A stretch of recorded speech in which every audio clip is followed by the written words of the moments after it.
Bom dia, boa tarde, boa noite, galera. Uou! Vamos ver o nosso capítulo. Bom, galera, capítulo grande. Vamos ver aqui a ascensão dos regimes totalitários. O que aconteceu no mundo depois da Primeira Guerra Mundial? Como houve muita destruição, muitas mortes, desemprego, tragédias muitas, a extrema-direita surgiu pregando que era a solução para os problemas das pessoas, né? Esses sistemas, esses regimes totalitários, eles têm origem na extrema-direita, né? A extrema-direita que dominou a sociedade da Itália e da Alemanha. Também houve totalitarismo de esquerda, tá? Por parte do Stalin. Eram regimes que cultuavam a imagem do líder como o único salvador possível, proibiam mais de um partido político, usavam muita violência contra os seus adversários, a censura era absurda, ninguém poderia contestar o governo, né? Havia também por parte desses regimes totalitários uma forte intervenção estatal que organizava a economia, que decidia as coisas a respeito dos rumos das relações trabalhistas, de todos os setores de sociedade. Na verdade, esses regimes totalitários tomavam conta, vamos dizer assim, né? O fascismo, ou fascismo, né, como se diz em italiano, foi criado pelo Benito Mussolini. O Mussolini foi de partidos de esquerda na juventude, tá? Muita gente aí idiota diz que o fascismo e o nazismo são de esquerda, mas não são, eles são de extrema direita, tá? O Mussolini foi de partidos de esquerda quando ele era jovem. Quando ele fundou o partido fascista, ele já era de extrema direita, né? Como era comum na extrema direita, ele valorizava a militarização da sociedade, era xenófobo, ou seja, tudo que era de estrangeiro era desvalorizado, tinha uma valorização exagerada por parte da nação, né? Um nacionalismo exacerbado, um expansionismo que propunha que a Itália dominasse países considerados mais fracos, né? Vamos parar. Parou. Tô dando aula, para de briga. Vai pra lá. Desculpa, gente. Dar aula com bicho em casa é difícil às vezes. Então, o Mussolini previa, né? Desejava invadir outros países para dominar, para explorar para a Itália, né? O Mussolini tentou com uma marcha fascista tomar o poder em Roma, né? A marcha sobre Roma, e ele não tomou o poder, mas foi indicado ao cargo de primeiro-ministro com plenos poderes, né? O seu governo era totalmente ditatorial, né? O seu governo era de muita repressão. Os opositores, principalmente anarquistas e comunistas, eram perseguidos, presos e mortos. Na Alemanha surgiu um outro regime muito parecido com o fascismo, com a ênfase no racismo, né? Liderado pelo Adolf Hitler. O Adolf Hitler foi um cabo que lutou pela Alemanha na Primeira Guerra Mundial. Ele era austríaco, que é um povo irmão dos alemães, né? Os austríacos alemães falam o mesmo idioma, têm características muito semelhantes, né? O Adolf Hitler nasceu na Áustria, mas foi morar na Alemanha, serviu no exército alemão na Primeira Guerra, onde foi ferido e foi condecorado por bravura, né?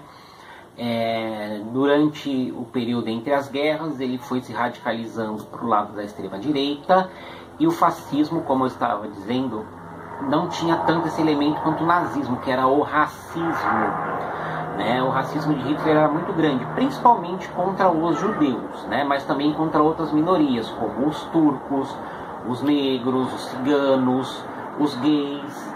Também tinha muito racismo com as pessoas com necessidades especiais, né? Era um tipo de política baseada no ódio, tá? O principal dos alemães nazistas era o ódio, tá? O Hitler tentou tomar o poder, não conseguiu, foi preso. Durante seu tempo na cadeia escreveu o Mein Kampf. Mein Kampf significa minha luta em alemão, onde lá ele escreve todas essas bobajadas a respeito de que a raça ariana pertencia a uma... A raça alemã pertencia a uma raça ariana que era superior às demais, né, que era o homem perfeito, o homem germânico, né? Ele se colocava com o título de Führer, né, escrito Führer. Führer quer dizer o grande líder, né, um líder forte, e tentou tomar o poder, não conseguiu, né? E aí depois que ele saiu da cadeia, ele conseguiu, através da sua manipulação política, o cargo de chanceler na Alemanha, né? E depois foi eleito pelo povo alemão como presidente, né? Como líder do povo alemão. Ele propunha o fim do Tratado de Versalhes, que ele considerava desonroso para a Alemanha, né? Ele passou a desrespeitar as medidas do Tratado de Versalhes, parou de pagar as indenizações, ele voltou a fabricar armas, né? Voltou a ter exército, tudo coisas que eram proibidas pelo Tratado de Versalhes, né? Mas ele não quis nem saber, ele agiu dessa forma segundo sua própria vontade. E o que acontecia com os outros países? Começavam a ter medo dos alemães, né? A Alemanha defendia que precisava de um espaço vital, né? Lebensraum em alemão, né? E esse espaço vital era que todos os estados onde houvesse presença germânica, ou seja, população de origem alemã, deveria ser unificado, né? Esses territórios deveriam ser unificados, perdão. A grande Alemanha, né? Então, a primeira coisa que ele fez foi anexar a Áustria, né? O país onde ele nasceu, a Áustria ficou anexada à Alemanha, né? Num movimento que foi chamado de Anschluss, que quer dizer anexação. E aí o Hitler foi atrás de outros países que tinham presença germânica, né? Antes disso, com os alemães, os italianos e os japoneses assinaram o Pacto Anticomunista, né? O Antikomintern em alemão, né? E daí que nasceu o eixo Roma-Berlim-Tóquio, né? Que era a união entre Itália, Alemanha e Japão, que deu origem ao lado do eixo, né? Do eixo que combateu os aliados que eram a favor das forças democráticas, tá?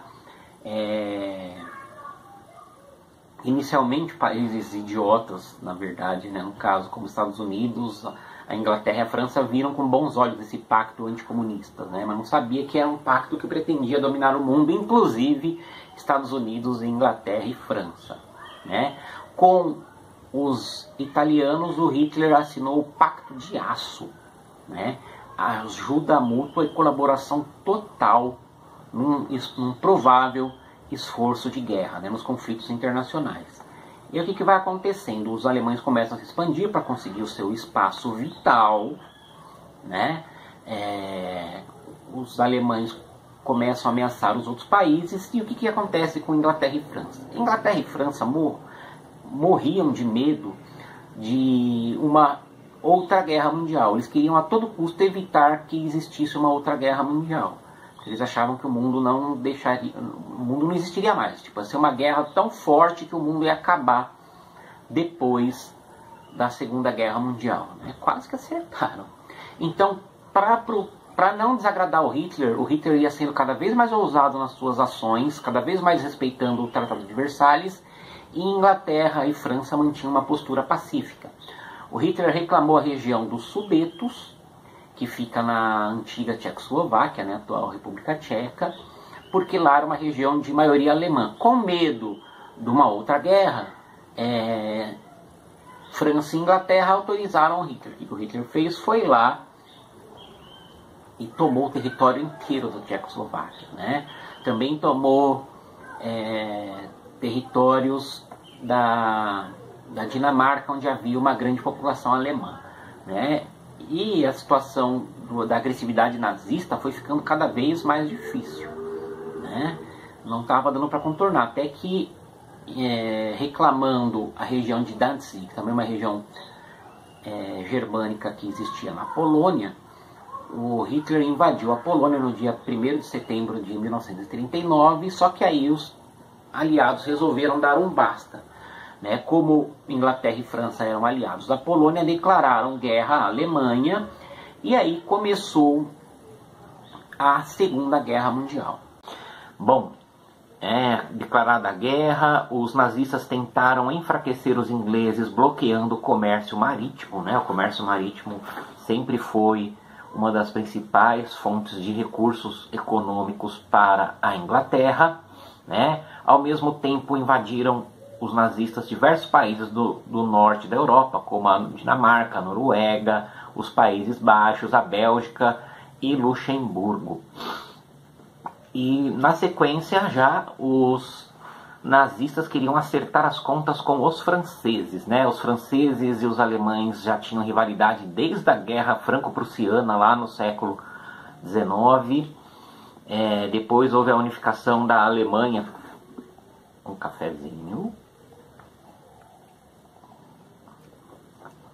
Sendo a Prússia englobada nessa unificação alemã, e aí a Alemanha perdeu a Primeira Guerra Mundial, né? E aí é a vez da revanche dos nazistas. Então eles vão com sede na França. Só que os franceses, eles contavam com a linha Maginot. A linha Maginot, ela era uma estratégia, né? Uma linha de estratégia de defesa dos franceses, né? Com vários postos fronteiriços, né, colocados nessa linha, com fortes armados. Né, eles acreditavam que a linha Maginot ia deter os nazistas. Só que os nazistas fizeram uma coisa surpreendente. Eles deram a volta na linha Maginot e atacaram a França pelo norte, né, na fronteira com a Bélgica, coisa que os franceses não esperavam. E os nazistas foram muito, muito rápido. Tem estudos até que dizem que os nazistas desenvolveram drogas estimulantes, que os seus soldados passavam dias sem dormir. Essas drogas estimulantes, elas eram muito fortes, né? Despertavam grande agressividade e falta de empatia dos soldados alemães em relação às outras pessoas. Né? Então essa droga justifica como os nazistas se moviam tão rápido, né, a pé, e como eles eram tão agressivos e tão sem nenhum sentimento de piedade com os seus adversários, né, seus inimigos, na verdade. Inclusive, é um documentário que tem na Netflix.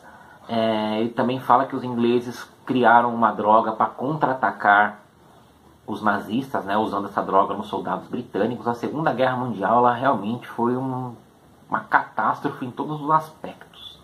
Né?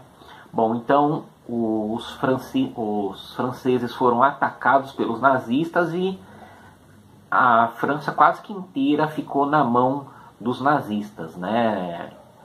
Foi a chamada França de Vichy, porque a capital da França passou a ser em Vichy, de um governo francês fantoche, né? Um governo francês que na verdade existia para atender aos interesses dos nazistas. Tá? Enquanto isso, todos esses locais ocupados, os nazistas iam prendendo os judeus e mandando para os campos de concentração e extermínio, tá? Para se utilizar dos serviços dos judeus como trabalhadores e escravos, e depois para eliminá-los fisicamente. A gente já fala mais disso. As Ilhas Britânicas, elas foram atacadas pelos nazistas. Faltou muito pouco para que os nazistas realmente dominassem o mundo. Se eles tivessem vencido a Inglaterra, ia ser difícil barrá-los. O que fez os ingleses resistirem aos ataques dos nazistas foram os radares. Né? Os radares ajudaram a localizar os aviões nazistas, e o contra-ataque dos ingleses foi com os aviões Spitfire, né? Literalmente cospe-fogo. Aviões pequenos, velozes, e que os pilotos que os pilotavam, né? Os pilotos que os guiavam, eram muito audazes, se arriscavam muito. Né? Tem uma música do Iron Maiden que chama Aces High, né? Ases elevados, quer dizer em português, que fala sobre essas batalhas na Inglaterra, as batalhas aéreas, né, como a Batalha Britânica. Muitas das coisas que eu conheci de história foi ouvindo Iron Maiden, né, heavy metal. Pois é. E, enfim, os ingleses quase foram vencidos, né? Foi daí que veio aquele cartaz do Winston Churchill, o primeiro ministro na Inglaterra, que era Keep Calm and Carry On, né? Keep Calm and Carry On quer dizer se acalme e vamos em frente, né? Essa frase uns anos atrás foi super reutilizada de brincadeira em meme, né? Tipo, Keep Calm and vai Corinthians, Keep Calm and segura o Chan, né? Um monte de bobagem, né? Keep Calm and vou pra Disney, enfim. Quem começou com isso foi o governo inglês durante a Segunda Guerra, porque a Inglaterra sofreu bastante, foi muito bombardeada pelos nazistas, mas ainda assim conseguiu vencer. Continuando.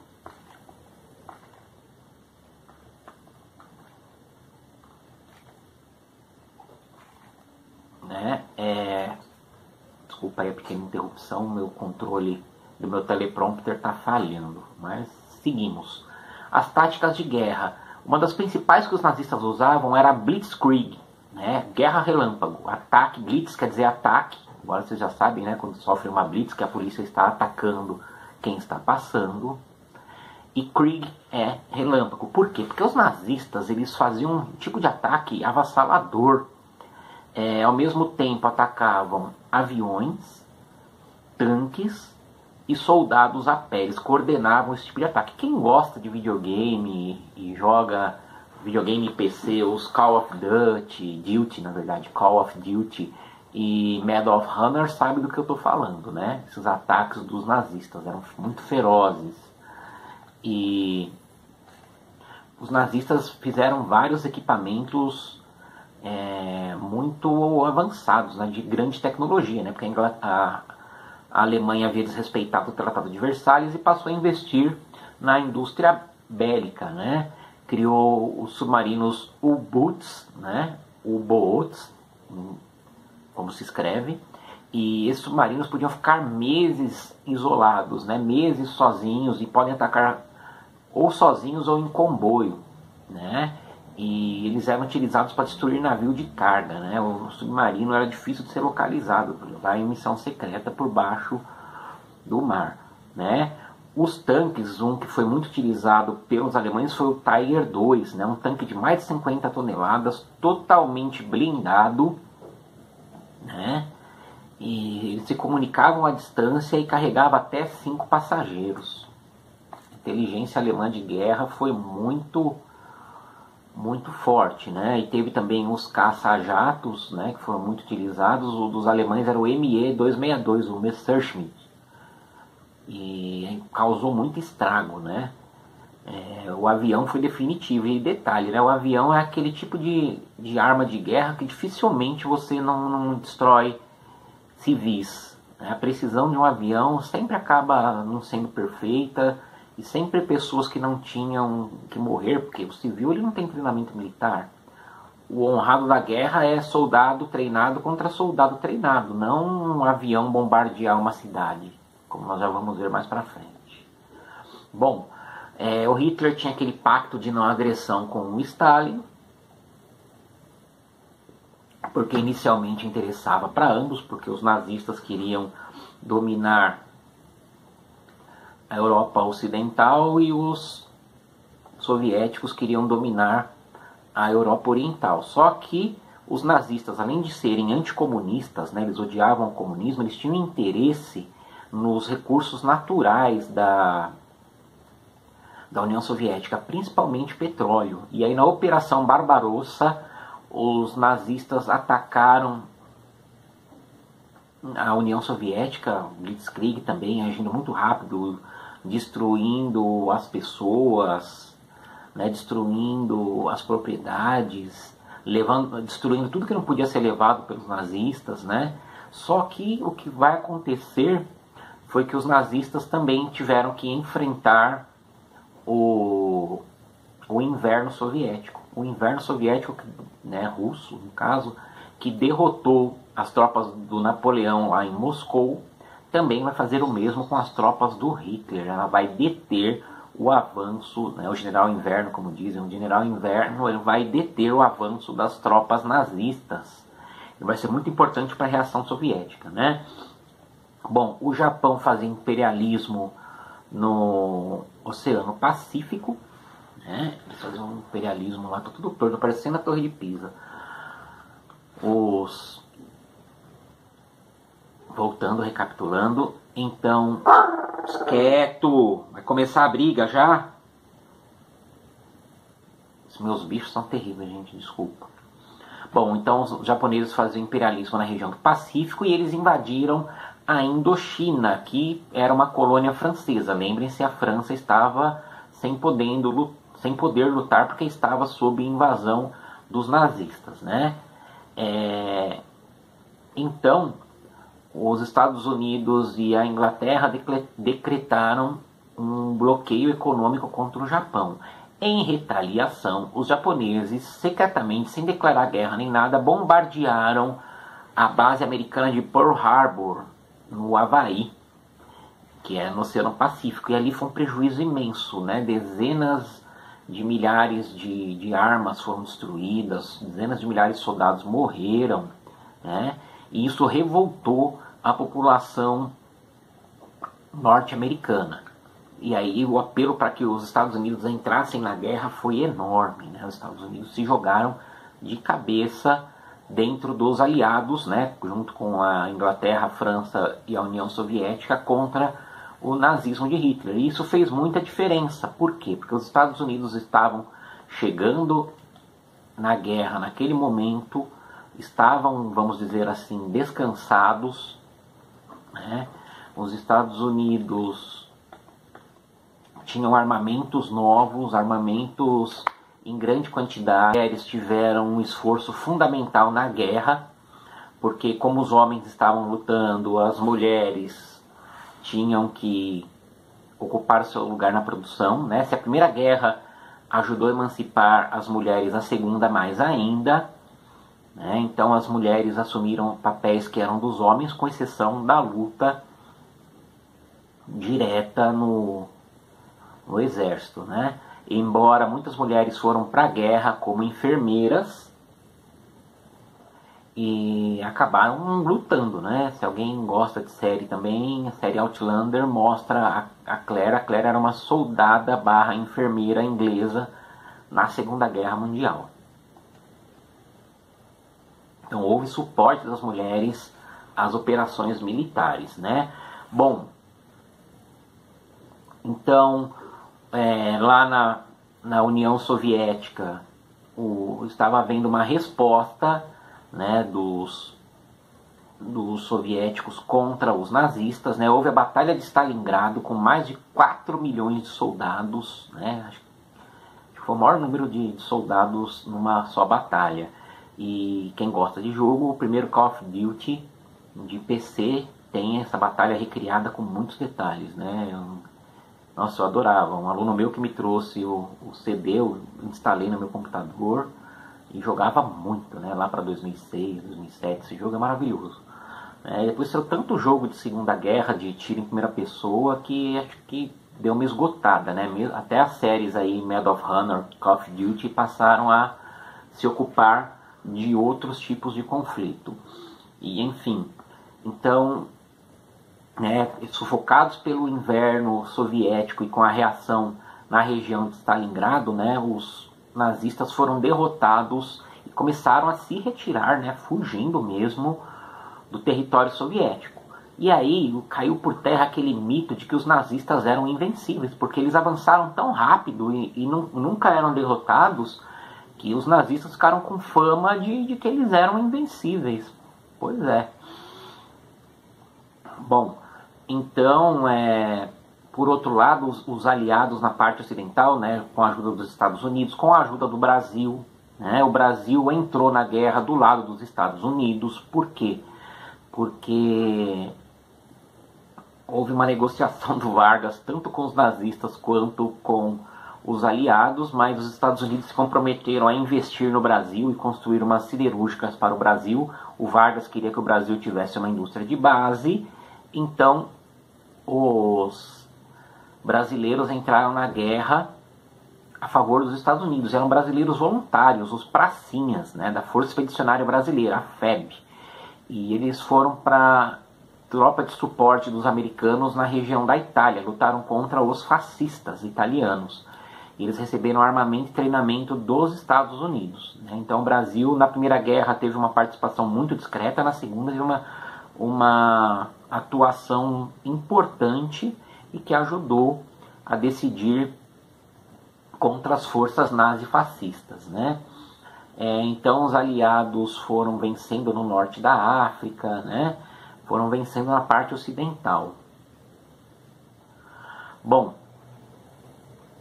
os aliados eles se reuniram, né, para invadir a França e retomar o país, né? Eles invadiram por mar através da região da Normandia, no chamado Dia D, né?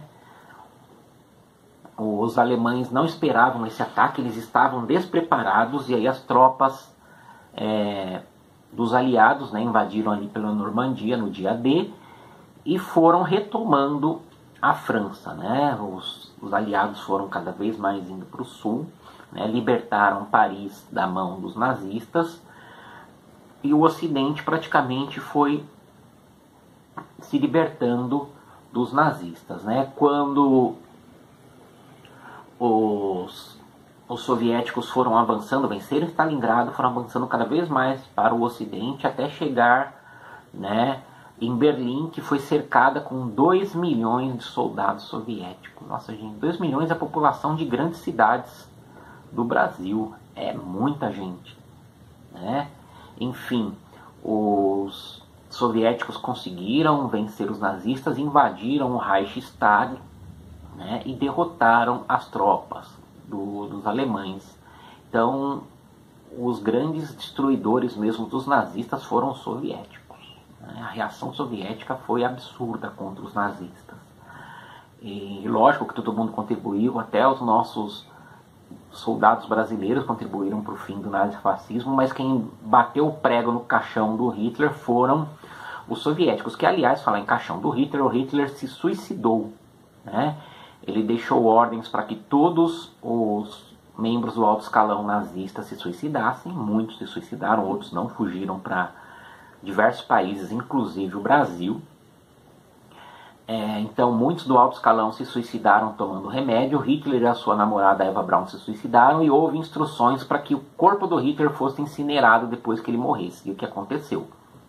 Porque o Hitler dizia que se ele ficasse vivo, seria preso e condenado. Se encontrasse o corpo dele seria exposto num museu como um troféu, né? Seria mumificado. Por exemplo, Mussolini, ele foi morto e ficou dias e dias com o corpo pendurado de cabeça para baixo, para mostrar o que se tem que fazer com os fascistas.